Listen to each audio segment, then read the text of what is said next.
Hello and welcome to episode 21 of Friends from Film School. I'm Luke Pilgrim. I'm Brad Kennedy. And I'm Ellis Treese.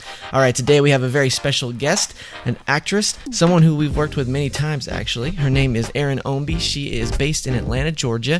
You can see her on the Netflix show Ozark, as well as Atlanta, On Becoming a God in Central Florida, and MacGyver. She has a passion for theater and independent film, and if you followed our work at all, then you might have seen her in the amazing Anti-Fart Formula, as well as some commercials, and we just shot a music video with her. Welcome to the show, Erin. Yeah, hey, thanks for having me. Oh, we are super pumped to have you on the show. For one, I mean, we definitely want to talk about Ozark and a lot of those really cool shows you've worked on. Yeah, for sure. But why don't we'll ease into that. Let's start. Okay. Let's go back to the beginning. Our beginning. To the very beginning. The very beginning of time. Let's go back to your beginning, and then we'll get to our beginning. Okay. What were you like as a kid? Were you into acting? How did you get into acting? Yeah, I kind of always knew that I wanted to be an actor, so that kind of made it easy. But I was, pretty shy, I would say, but I loved to perform. So there's that duality that I think a lot of actors have. I love to read, be outside, pretty normal kid. I'm from Tennessee, so gotcha. Grew up there. Yeah. When did it start kind of getting to the point where you saw it as a career? Oh God. Well, I had my, dream to go into TV and film. So I always knew I wanted to follow that path, but LA was always kind of what I envisioned myself moving there. But I got my degree in theater, and then after school, the tax incentives had really began to develop and pick up and grow the film industry here in Georgia. And so I decided to move to Atlanta instead. Yeah. Did you do any theater when you were coming up in middle school and high school, and that's kind of how you knew? Well, I just always knew, if that makes sense. I did do plays in high school, but I don't know. I mean, I did plays in church. They had a few. My middle school didn't even have a theater department. Oh, wow. Yeah. So community theater, I did a few plays. But really where I'm from really didn't have a lot of options. So I wrote a lot of plays that I made my sisters act in them. So that was fun. They appreciated that. I feel like most of the actors that we're friends with have that same experience where they're like, I don't have an opportunity to act, as much as I'd like to, so I'm going to force my siblings into acting with me. Mm-hmm. Absolutely. I feel like it's funny, my sisters went into, they ended up going on the other side, so they got their telecom degrees, and they would just make movies and put me in them.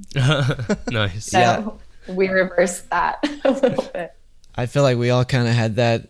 I definitely did that growing up with my friends. It was forcing them to be in movies and stuff. And I don't think any of them were as into it as I was, but none of them went into, filmmaking either. Yeah. So I guess that makes sense.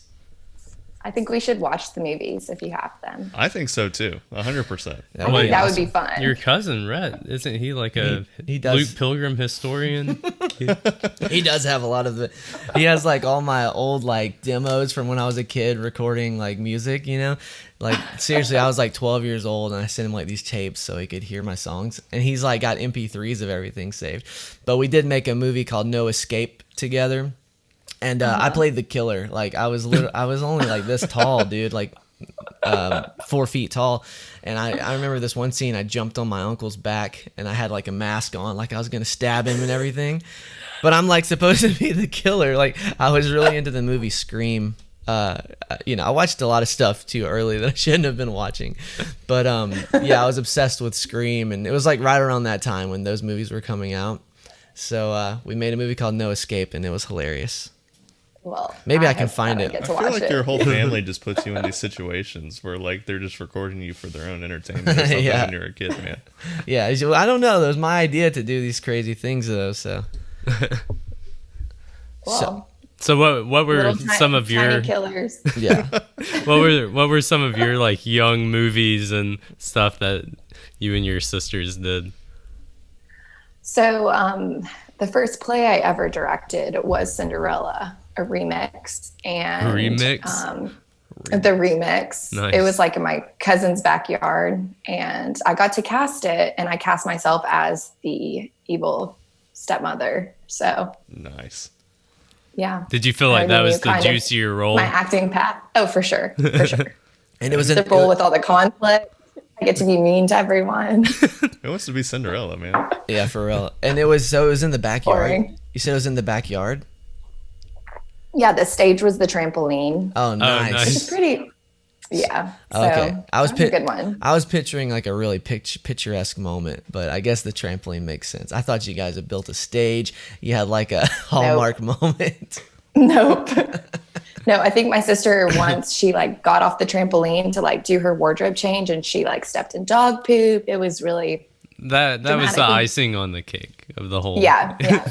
We do have it recorded, so maybe if we do a movie night, I can bring my play.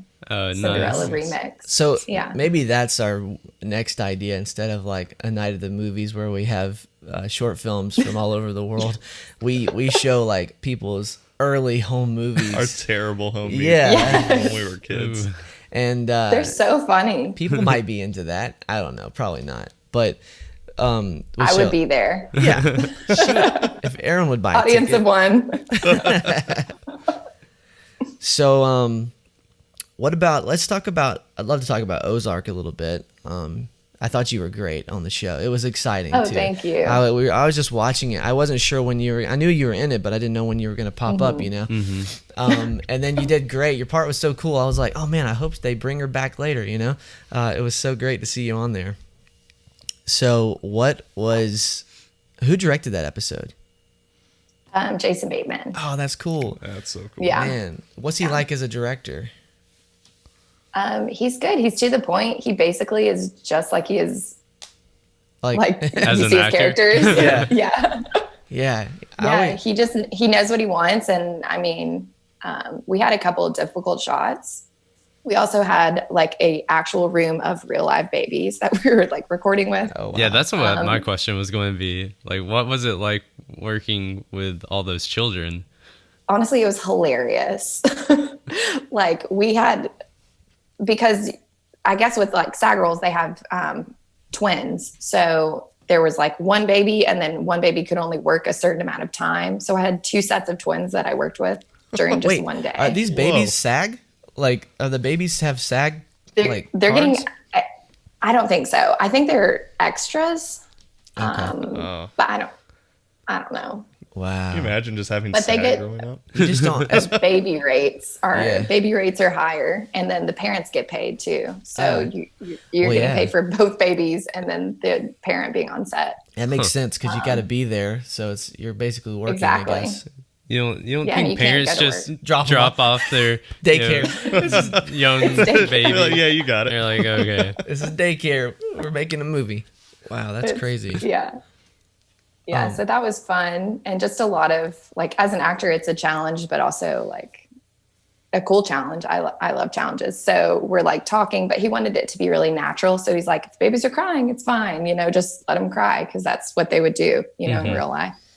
So me and Darlene, who is Lisa Emery, we were next to each other, and our babies were just like going all over the place. So we were just having a fun time trying to. Keep them still. What's she like in person? She's so terrifying on the show. She's so cool, just really chill. Yeah. She's super sweet. She wanted to like run lines before, which is that's cool. Really great. Yeah. Do you find that many pretty laid back? Do many like bigger actors or on bigger shows, things like that, do they often want to run lines, or is that a rarity? I've never experienced that before. But granted, most of the time you're just in your trailer waiting, and you're not like on set, like together, like chilling. I mean, sometimes you are in between takes, or if you're waiting for a different setup. But yeah, she's like, let's work on the scene, And she also comes from a theater background. So very similar, like we like to rehearse. Yeah. So. Yeah. She was really cool. You're used to doing it live, so that makes sense. Cinderella remix. Right, Cinderella remix. Got it. So like with all the babies in that scene, was that like something, how did it take a lot longer to film than like anticipated? Because for me as like, director, producer side, I'm like, throwing babies into the mix. That's like one of the 3 things they tell you not to do. Like animals, young kids, and don't do it. Babies. So. It just sounded like throwing babies. To me, throwing babies. They say don't do it. But I don't know. Maybe. So like, but you could make it work. You never know. So like with a set like Ozark, like how is it different when you go from like a professional set to like an indie set? Is there like major differences that you see between the two? Yeah. I mean, just being a day player, that's really all I've done for the most part. It's, you're kind of in and out, you're just moving the story forward. And so, I mean, you're there, you do your thing, and then you leave. Mm-hmm. Right. Is it, how would it compare though to say like, obviously you've been on our sets, trying not to I don't want to throw our set under the bus, but just compared to like something like Ozark, I mean, obviously the number of people there has to be much different. I'm sure there's like hundreds of people working on the set. It's massive. Yeah. Mm-hmm. What are some other kind of differences, I guess, that you see compared to like working on the smaller set? Well, one thing that I do love about independent film is like you really get to meet people on set. You get to meet the filmmakers you're working with. You get to really develop relationships with the crews, with your fellow castmates. Like, I mean, when you're on a bigger set just for a day, like I'm really not, I mean, I'll meet, the director, hi. And, some people are more friendly, open, but they have a job to do. Like time is money. Mm-hmm. Yeah. So, I mean, we do on like independent sets as well, but you have a little bit more room to kind of breathe and enjoy the experience. You get to you kind of hang out more on indie sets too. You're not, there's never like a trailer usually, Yeah. I mean? So, sometimes I just feel like I'm a prop. Like when I'm in a big set, I'm like, okay, go get her from her trailer. Here I come. Hello. Right. Hi. Here's my line. Bring her back, which is fine. But have you mentioned like meeting the director? Have you ever gone onto a set and like not met the director? You jump into the scene, like, and what's that like compared to? Most of the time they do, they really will do a rehearsal just for blocking, just for lighting, all of that. Right. And then they bring in second team, which are the stand-ins, and then you come back as right when you're about to shoot. So I think you normally always at least meet the director there, unless they're like in Video Village and you just are talking to the AD. Mm-hmm. But I've always gotten to meet the director, which is nice. So like as a day player, do you have a stand-in? And does the person look like you? How does that work? No, not yet. I mean, they have wigs and they'll try to do like a general like skin. I'm very pale, but really I think you only get a stand-in that really looks like you when you're like on set for multiple days, just because it's easier for them. Mm-hmm. Right. That makes sense. I bet the rules are pretty like there's a bunch of like rules because it's like SAG projects and stuff, like compared to indie sets that like are probably much more, I don't want to say the word annoying, but like it takes much longer to get like your shots done, versus an indie set. Yeah. And I mean, after coronavirus, like who knows how long anything's going to take to get made. Yeah. Right. Once things start filming again. Yeah. With the coronavirus situation, how has things been? Like, have you been getting a lot of auditions? No, we've been like done. I mean, I know a few people have had like a few maybe commercial auditions. I've heard, rumors. Tyler Perry is, I think it's not a rumor. He's planning on starting production in July, but I mean, everything stopped for film and TV just like it did. What about the world, Do you ever do voiceover work? I don't actually. I know a lot of people are starting to set up like home studios, looking into that.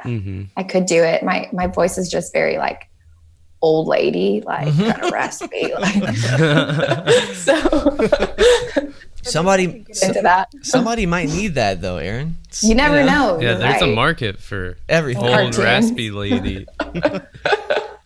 So like, with a cigarette or coffee. Yeah.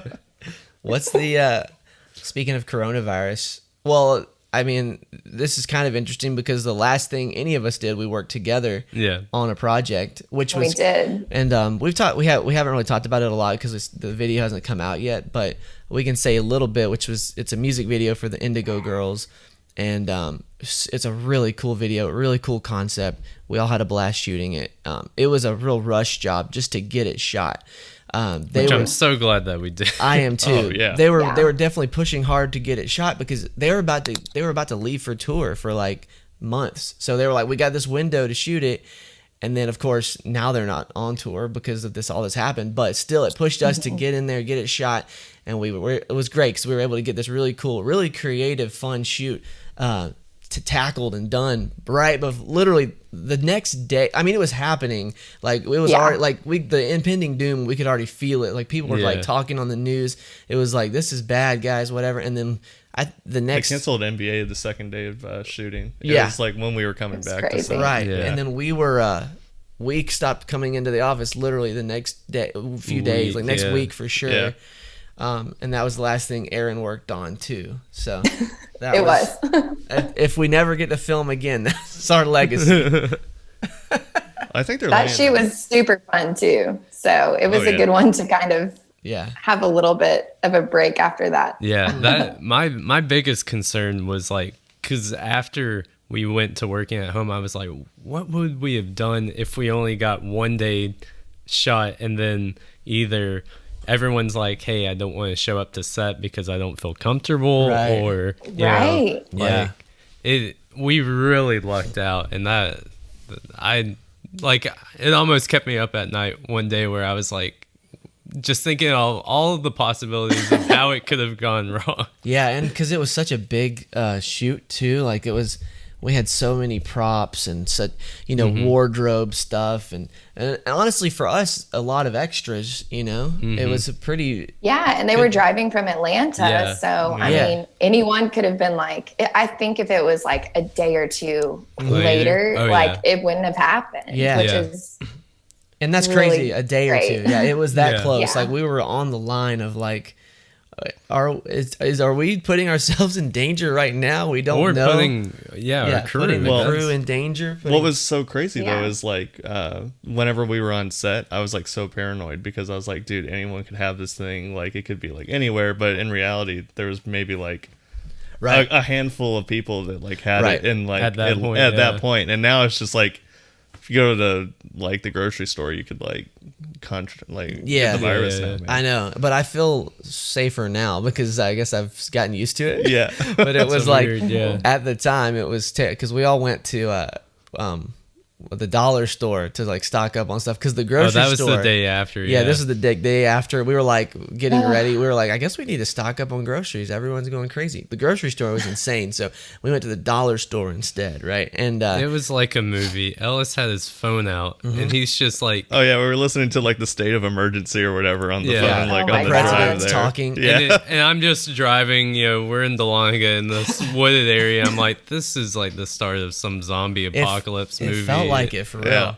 And then we get But is it not? I feel like the zombies are the next thing that's going to happen. After each month. We're just now, June 1st, something new is going to happen. You're right. It's a month. But then we got to the dollar store, and we were talking about our hands felt like they were like had radiation. Yeah. It's like it didn't want to touch anything. Yeah, it was crazy. Everything I did touch. I was like, oh no. I felt like I was obligated to buy it because like you didn't want to put it back. Oh, I'm still that way. Yeah. The other day when I was at the grocery store and I grabbed a bag of chips, I'm like, half of these are like crunched up, but I'm putting it in my cart because I don't want to put it back. And be a terrible. I feel like a terrible person if you put something back now, especially if it's produce. Let me sneeze on this and put it back. Oh my god. So talking about like the music video, what's your approach to working on something like that? That's a lot more different in a way than a narrative film. Like, how do you as an actor prepare for that type of project? Well, I think like the most important thing for something like a music video is really understanding what the musician is saying in their piece. Mm-hmm. And then you guys had such an amazing storyboard too. So like you guys were so prepared, like you had your vision. Indigo Girls, their song is its vision in itself. And so just me knowing all that, taking it in and just being open to direction, because it is so like, it's all about the music. So just taking direction from you guys, just being open and going with the flow. Was it weird looking at our lookbook and seeing images of yourself No. already in it? It was actually cool because you can visualize yourself already in it. I'm like, oh yeah, that's me. Yep. Okay. Yeah. I'm ready. Because you were like, I think the first person we thought of. We're like, she would be great for this. Yeah. Oh, that's sweet. I'm glad it works When out. I read it, I was like, perfect. Yeah. And we had, those were like scenes from obviously the Amazing Anti-Fart Formula. We were taking clips from it. And then I was like photoshopping stuff into the shot to make it look kind of like we wanted that shot to look. So I thought it was so cool. And I love that you guys love when I like put things into trash cans. Yeah. Everything that That's we've the shot. theme. For real. I'm always putting something into a trash can or taking something out of a trash. Yeah. We realized too the other day, and I felt very terrible about it, that most of the stuff we've worked with you on, you have had no lines. So It's zero next lines. project, we're giving you lines. I think but you've had to do a lot of like emotive like acting, it's all in the face, all in like whatever. It's all in the eyes. Yeah, absolutely. And that's what you I actually prefer it. I mean, I think so much story could be told with no lines. That's why I think the Amazing Anti-Fart Formula was so fun to work on and relatable to people, because they're just, I mean, the only noise is farts besides the soundtrack. Yeah. But you told so much story in that. So Yeah, exactly. Yeah, so it wasn't like we just didn't give you lines. No one had lines. Yeah. no one had lines. In fact, no one one had talked lines. on set. We just farted and everyone understood. That was it. Yeah. We had a little Oh my God. it was funny because we had to cue the farts somehow, right? And I think it's something you don't think about when you watch the movie, but someone's got to cue the fart. So Right. we had like a little app where we could hit the button, cue the fart. And that brings another technical issue into it, because it's like, what if you cue it too late? You and Ryan are acting and you're like waiting for that cue and you want to react to it, but then, it might come a second or two just later. waiting for the fart. yeah, and that's my whole life, just waiting for the fart. And the app doesn't respond like immediately. No. Either. So like you tap it and you gotta. So there's an art form to the fart. Yeah, form. to know the exact like half second. Yeah. You push it and then you have to wait half a second and then you hear it. Yeah. It was very technical. How did you And feel when really you fun. first like saw the script and like we reached out for you to audition? Like, was it more like you see the name and you're like, what? Or were you like, oh Oh no, I'm I all saw the in? name. I was like, ooh, this sounds cool. Yeah. I forget how we got your audition. How did we meet? Ryan contacted me, I Okay. think, and he was like, hey, I'm working on this thing. Can you That send sounds an just audition like on it?" him. And I was like, sure. Hey, I'm working on this thing. Ryan? Ryan? Is that you? How did you and He's Ryan here. meet? Probably acting something. Like the acting world in Atlanta is pretty small. And so I'm sure just friend of a friend. He was actually in something that I did a while ago called Horror Hotel. He was in another episode of that. That's So right. we like are kind of cross woven, you know, that way. So Yeah. Speaking of but the it was cool. Atlanta acting community and being kind of small, I liked what was it? The video recently you were part of, like the Atlanta actresses doing that fighting video. That was super cool. How did that come about? It was cool. So the first actress in that, Melissa, she just had the idea to do it, with everything like stopped, we still want to be doing something, you know, being creative and all of that. So she had the idea, and she reached out to probably like 20 to 30 actresses in town. And, you know, we got back to her, and she kind of created a, you know, like a lineup, you know, this person goes before you, because you have to know the transition. Yeah. It was based off of the like Boss Bitch Challenge, where the ladies are like fighting each other. So it was just like a play on that, but it was all about trying to audition during quarantine. Yeah. So did you know a lot of those like actresses? Yeah, I knew most of them, to be honest. Yeah. So that was cool too. Yeah, it was fun watching it, because I was like, oh, we've worked with her and her and her. And it was like it was really one of those moments, because we're up here in Dahlonega, so oftentimes we aren't in the thick of it in the Atlanta scene all the time, but it was cool to be like, oh, I'm familiar with a ton of these people. Yeah, and it is such a good community. Like, you know, people are really welcoming to new talent that comes into town, and really helpful, because negotiating's such a huge business, like the acting world, or even just film and television, film and television in general. There's our talking teaser. Talking is also difficult. But it's good to have guidance and meet new people and all of that. So keeps you going. Yeah. Was there anything like when getting into the industry you felt like how to put it? It's like I had the thought and then I lost it. Like you wish someone might have like told you about like a aspect of it that you kind of had to learn on your own? Like a heads up? Yeah. Yeah, basically all of it. All of the above. All of the above. In my theater training program, like I didn't know anything about the business of TV and film. And really it's so essential to just know about that. So after I was in Atlanta for a little while, I got into a class and was able to learn a lot about the business and myself, and like how I can be a part of the business, because it is a business. Yeah.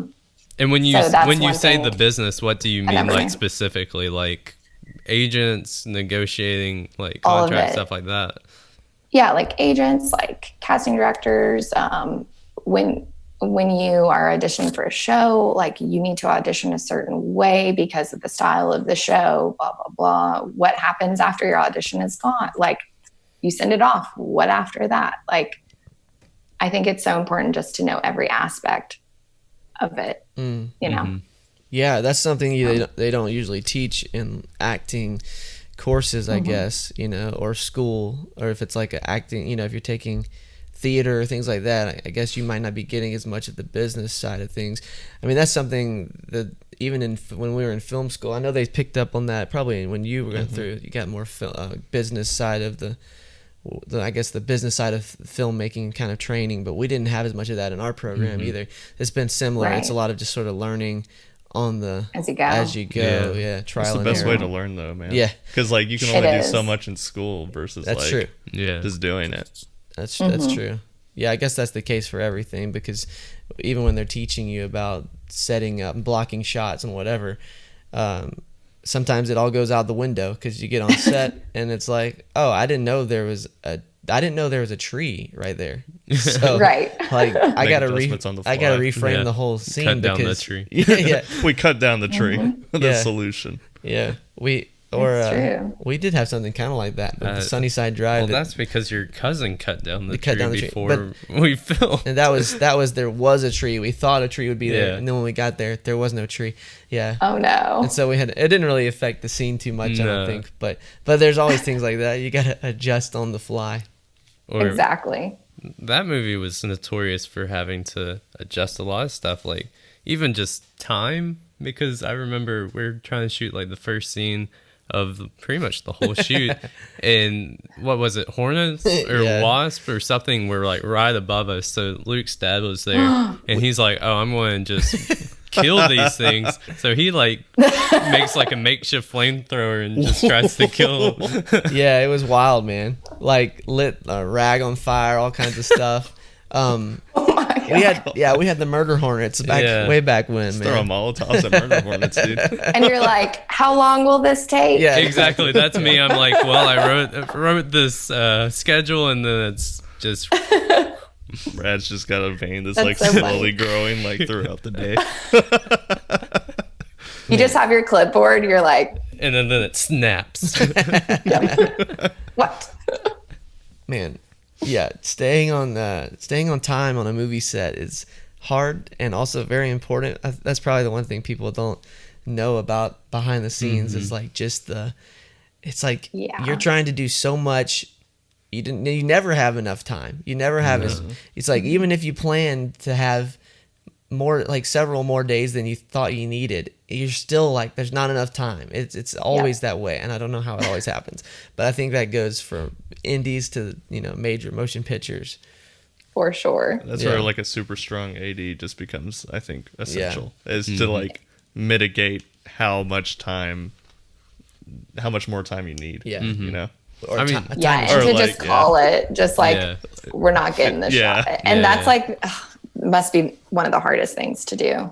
Yeah, like we're going when you're home. in, just like it's Yeah. time, Yeah. or we're moving on. Like moving on. Yeah. Yeah. just I mean, like, next. even the music video we just shot with you is like all like we knew it was going to be difficult with the there's a part where beams of light shoot out from these computer monitors, and it's like having the projector running and the fog, and Yeah. you just realize, oh, we don't have enough hands. And that's the worst part about indie filmmaking is sometimes your actors are having to step in and be a prop master, and Dude, that was like the most complicated shot in the world, dude, because there were so many moving parts of like people having to turn on lights at a certain time, like uncovering the projector at a certain time. It was insane. It looks beautiful though. Yeah. But it's we had the same thing there, man. Impressive. We got there, and Brad and I had gone and tested the stuff the week before, and we did test shots. Everything should go smoothly. And we get there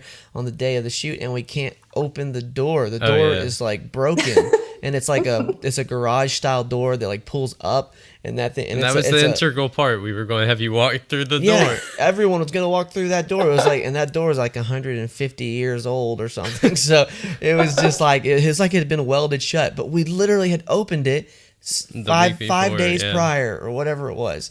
So crazy. Yeah, and then we get there and it wouldn't open. And then of course we had the manager of the property trying to like help us. And then that was a situation where like we just have to call it. We can't get this to work. We're gonna have to. So we made a new situation where we could. I don't know if you noticed it, Aaron, but at one point I saw him.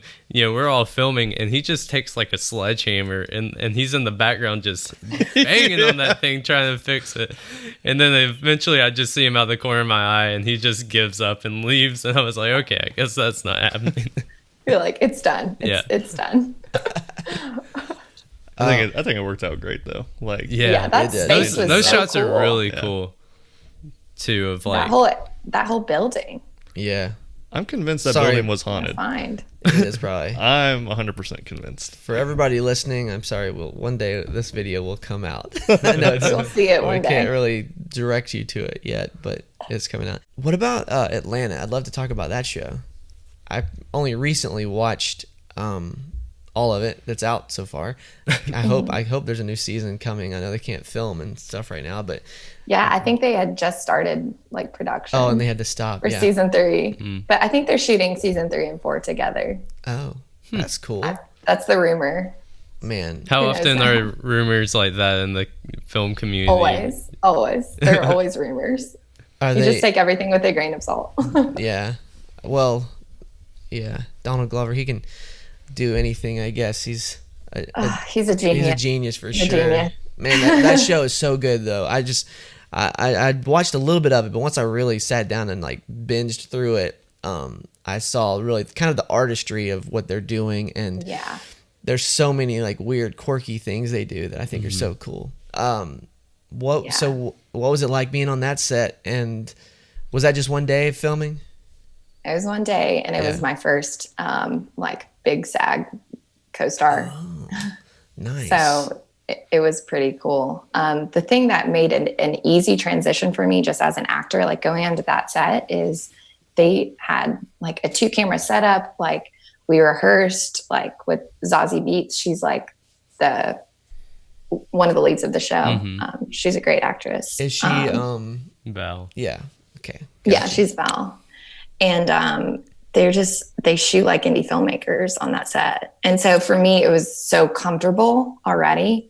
And then they're like, the director, she was like, let's do some improv. Like, let's just make the lines feel really natural. And for me, I was like, oh, perfect. You know? So really the whole part when I come in is like all improv. And I'm talking about this girl, blah, blah, blah, just being so over the top. It's ridiculous. But that's what I love about the show. They just take everything to the next level, but it's also very natural. I don't know. He's a genius. When doing improv like that, and then you see the final product, are there ever moments where you're like, wow, why did they pick that, take? Yeah. Or do you feel like I just forgot even what I said, you know? I was like, what's going to happen? I have no idea. Is that exciting to watch as an actor? Kind of be like, I don't know how this is going to turn out. Yeah, or you don't know if you're just going to be cut out. Like, you don't know until you watch it, where you're like, oh okay. Have you been cut out of anything? Not yet. That's good. We'll see. I feel like that'd be so disappointing. Yeah. Well, and it happens to like big actors. Yeah. Too. Like I was listening to this the other day. It was like Andrew Santino or something, like these comedians on these podcasts. But, they're well-known people in terms of where they're at in their career, but they just didn't work for the movie. And he got cut completely out of it. I always think of The Thin Red Line, the Terrence Malick movie, where it was like World War II with tons of huge actors in the 90s. And it was like Adrian Brody thought he was the star of the movie, and then he goes to the premiere and he has only like a bit part now because it's like edited way down. Wow. So it happens to everyone, and that's I the guess. thing. And a lot of times, like he was Crazy. saying in this podcast, that they don't know till they get to the red carpet premiere or whatever, and they're there. They've told their family about it or whatever, they've got someone with them, whether that's their date or they brought like their mom to see them on the big screen. And then it's just like, but I know from our side, it's like, it's not personal. It just it happens because sometimes what you think works on set just doesn't translate in the edit. Yeah. And it's all about the story, really. So like the editor has to honor the story. Yeah.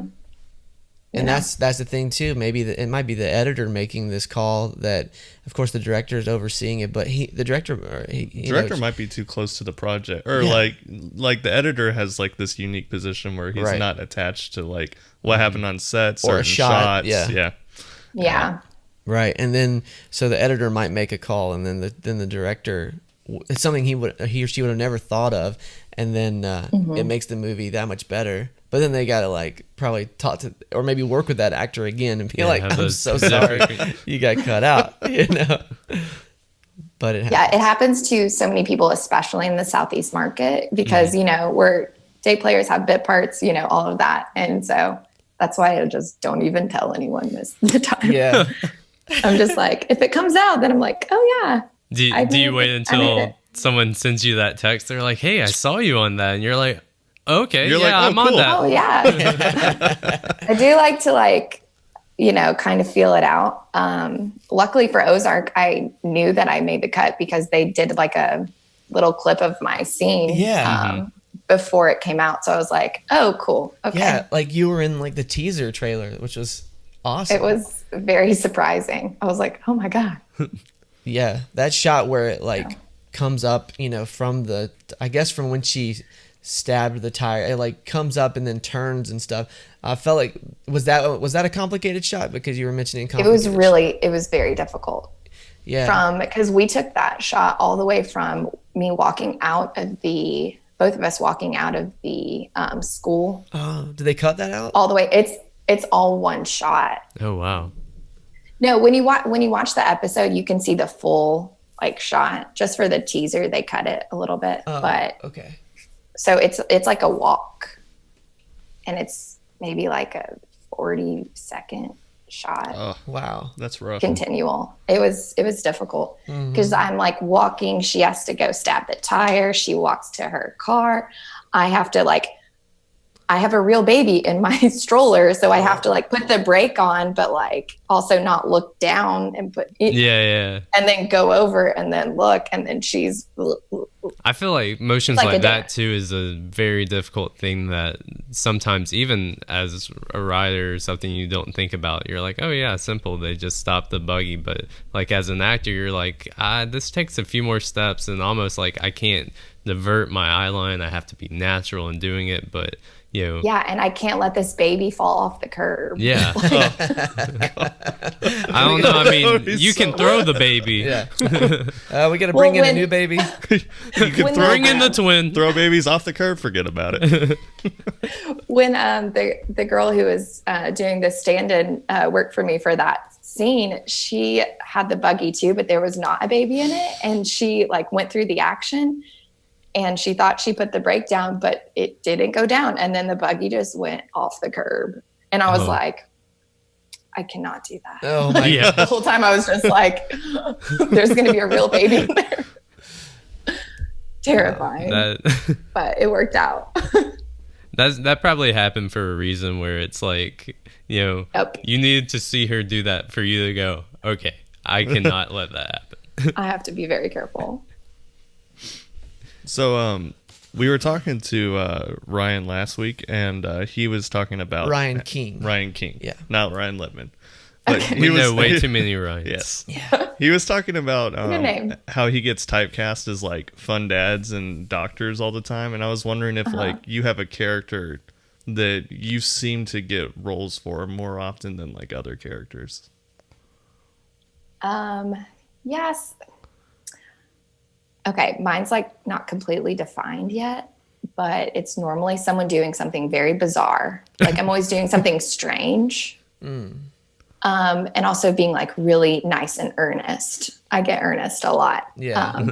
But I'm pretty nice and earnest myself, Yeah. so that's okay. It makes sense. Yeah, I think I'm slowly getting into the young mom Right. roles, and I'm like really excited about that. Yeah. Well, yeah. After Ozark, I think that's it. Yeah. Man. Do you feel like that where there's I'm times ready. where they'll see something you've done previously and they are like, oh, she's perfect for that same type of role in something else? For sure. Yeah, because I mean, it's so much easier for them once they see your footage. They can immediately say, "Oh, yeah, that works," and that's why I think people get typecast too. Mm-hmm. But I mean, So, I'd rather work than not. well, and Ryan was kind of saying it was a positive because he knows like his strength and he kind of knows what to go out for, instead of he was just making jokes about how he couldn't be like a Terminator or whatever, so it's Right. like he kind of knows what to audition for, and sometimes like he'll pick a different one. He's like, oh, can I read for that part instead, because he knows he knows what works well for him. Yeah, and as actors, we want to do it all because we want to act. Mm-hmm. But I mean, especially in TV and film, it's like you can't deny what your face looks like. And my face just looks like a nice, like excited, maybe like a little bit weird person's face. Well, yeah, And that's okay.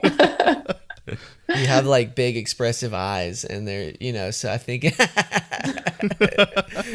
But so, yeah, maybe you could play the serial killer, Exactly. So there's always the other side of the coin. And so when you really find your niche, like quirky dad, like he could get a little weird, so you could play the other side of your type. He did mention that it was like he plays the nice guy, but sometimes it's the like the quiet, psychopath or whatever. The psychopath Exactly. dad. The quiet psychopath dad. So I guess what we're learning is those things go hand in hand. You can play a really nice character or a really nice character who kills people. Exactly. Like I mean, Dexter. because the audience has to believe it, and so if they're just like, oh, I don't get the casting for this, then the whole time they're going to be distracted from the story.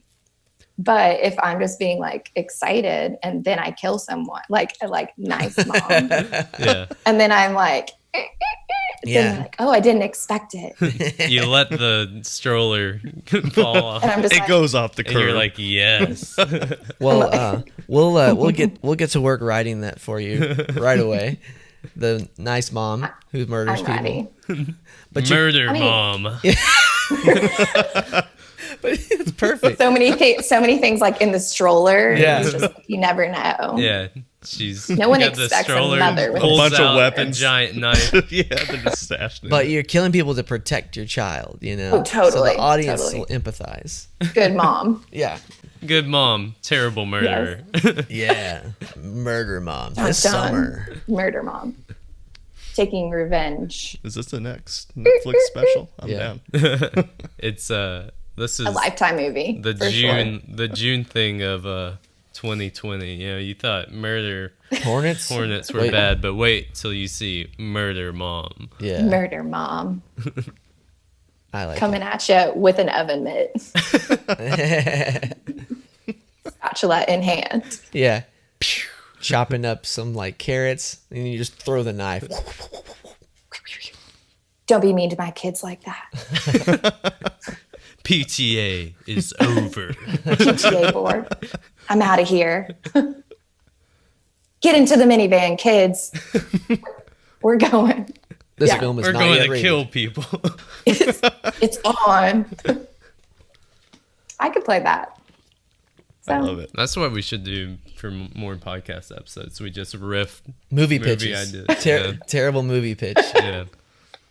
Maybe Yeah. someone will hear I don't it. know. We and might make want to it. be careful. Somebody might make it. Yeah, that's true. I mean, like We'll sue. It's okay. Sharknado was a movie, so Murder never Mom know. could be a movie. It has Murder Mom. potential. Murder mom. That title seems like someone might have already made it. I'm gonna Google Murder Mom right now. We need to know. Let's See if the website is taken. Yeah. See how much It might money. also Murdermom.com? be like lead to a Dateline special or something. Yeah. Oh no, I got some really bad like news stories. Oh no. We could base it off the truth. This is yeah, it just got really dark. Well, But there's no I don't see any, but there is no like there's no titles like movies or books. Movies? No. Not even a book. What? How has no one made this? Oh, Because we're Dude. supposed to. oh man, it's our I don't it's our want to next I don't want to project. if you Google the word Absolutely. murder, like it's bad. Like, you don't say. Yeah, I Shouldn't have done that. I never would have guessed. I've never Googled it before.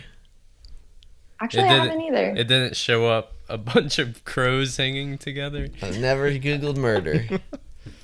So I have a question for you guys. Yeah. Why did you want to start your podcast? Because I'm obsessed with podcast. And For us, were you guys big fans or Of I- podcasting or of podcasts? yeah, I love Yeah. podcasts. I pretty Me much too. listen to them constant. I've recently started listening to music again a little more, but I feel like I pretty much quit listening to music Mm-hmm. at all because I would anytime I had free time, it was podcast. You know, Right. I just think it's a cool like form of entertainment now. You know, and for us, I agree. it's really hard for us to put out content because it takes us forever to make it. Like when we make a short film, it just takes like a year to get it out, you know? So, Well, and you guys do you're very, very good.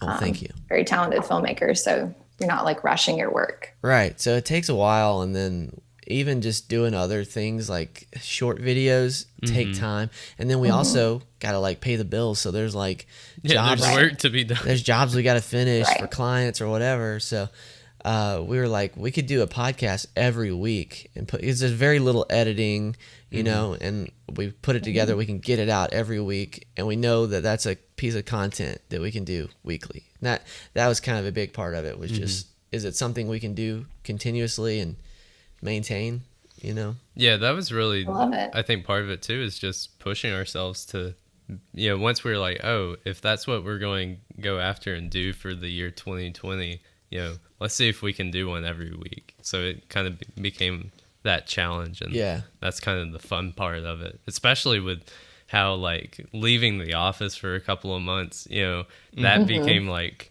you know, made it even more difficult, you know, having to readjust. And but I do like how we've switched it up recently and having like interviews with people, because I mean, like you said, we do have opportunities on set to, you know, bond and get to hang out, but it is really cool to just, you know, we're not having to worry about, with you right now, filming a scene and making sure we get it right. We can just hang out and talk as friends and, you know, just... Yeah, so I do really enjoy that aspect. Yeah. I feel like I've learned a ton, too, since we switched to this format. Just there's so many things that people have to offer, like from your perspective as an actor, you know.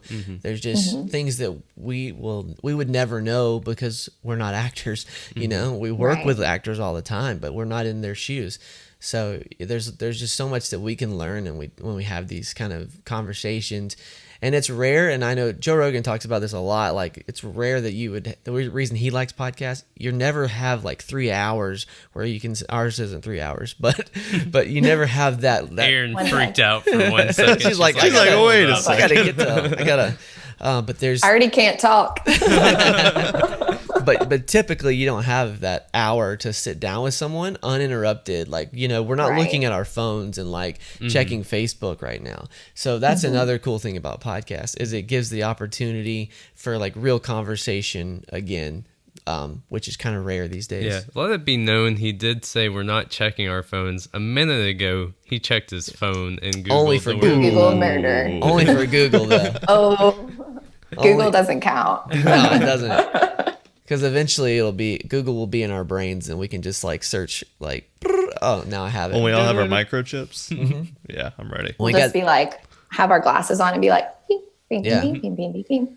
Once we have the Neuralink, what You'll be able to speak any language you want. Yeah. It's gonna be insane. But then, like, what would be the point of the podcast? Because everyone would know everything. So that is true. They'd be like, "Why do I need to hear?" It'd someone like, talk see, about we'd it? become a hive mind. Yeah. So there. The ends Elon of Musk everything. said it, man. He was like, he said we won't have to talk if you have the Neuralink. You'll just So you're in Seems luck. really lonely. you'll just hear stuff. You'll just hear things from each other's brain. You'll be like Bluetooth together. Oh, that'd be weird. Just like, but this is maybe really weird, but is that how animals communicate already? Maybe plants do. It might be more primal, but like, Plants communicate, man, like that. There's like they're sending out these weird signals and stuff. Do you think when that they, like, when make- there's, they like make I fun of believe people it. when they walk by or something. Plants? Like, look at this guy.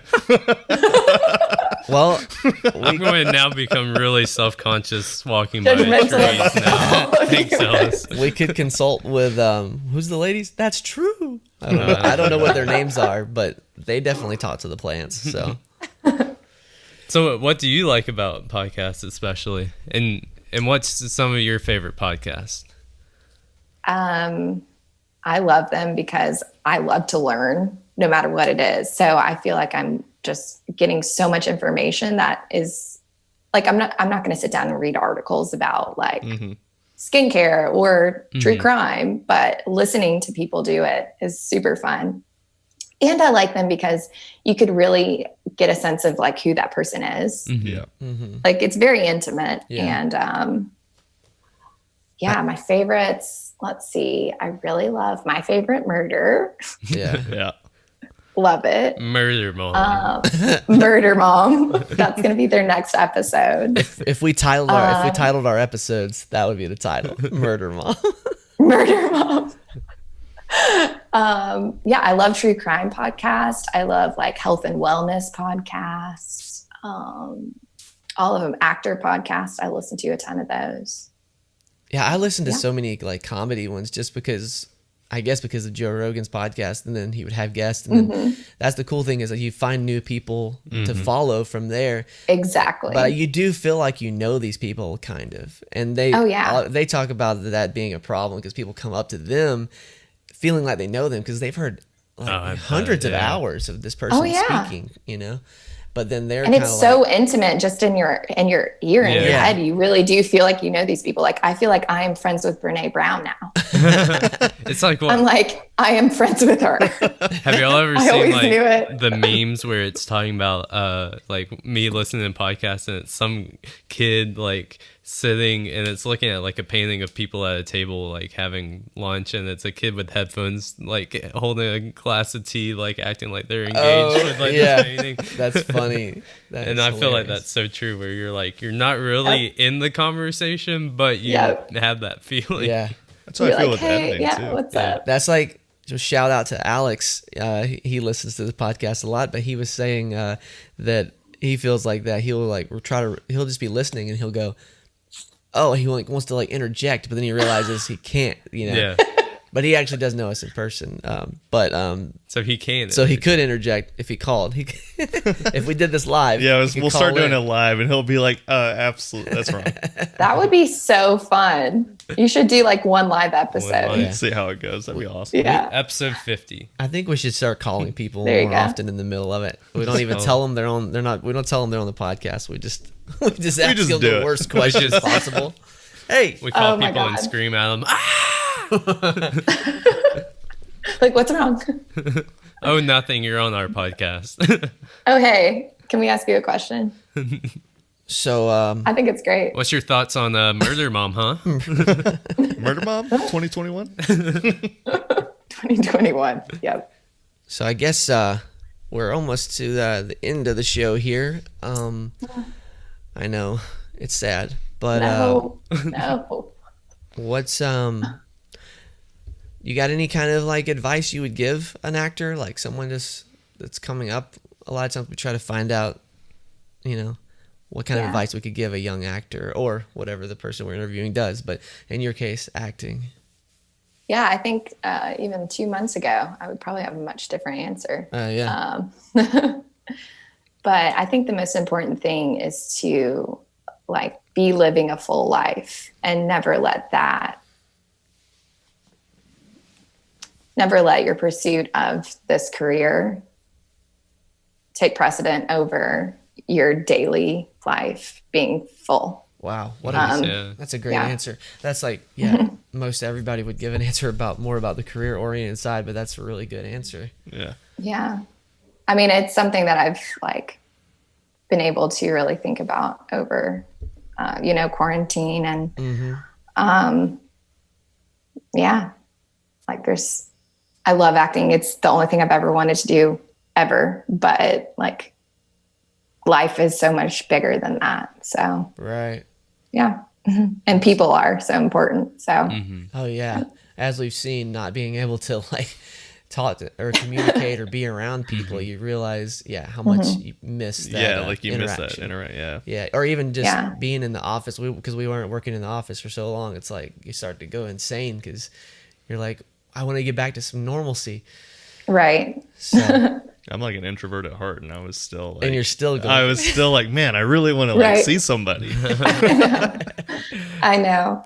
But on the acting side of it, it's just like keep it fun and just keep learning and just keep working on your craft.